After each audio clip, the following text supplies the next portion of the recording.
сегодняшний день мы не видим лиц. Мы утыкаемся в телефоны. Даже с детьми мы стали общаться через СМС-сообщения. От чего это происходит, недостаток любви? Может быть, от воспитания? Можно кого угодно ругать. Государство, правительство.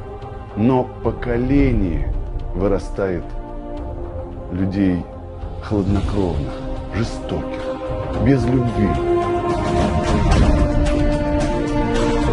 Поиграй сам, сделай сам, проведи время там с кем-нибудь. Мы возлагаем воспитание на дедушек и бабушек.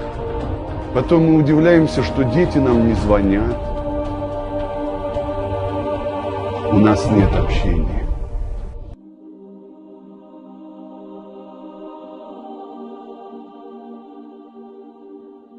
Конечно, то, что мы сеем, то мы и пожинаем, когда вырастают наши дети.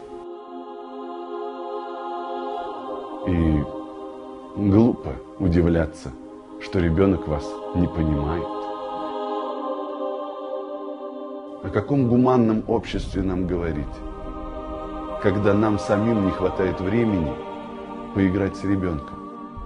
И нам кажется, что потом откладываем наше общение, нашу психологическую прививку детям, прививка любви, чтобы ребенок рос во внимании.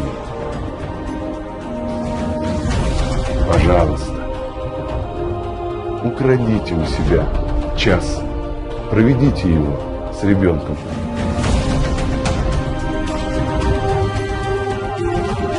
Поиграйте в шашки, в шахматы.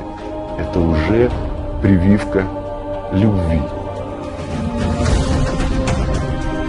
Как хочется надеяться на то, что когда-нибудь мы будем жить в действительно гуманном обществе, где люди и живут во имя любви.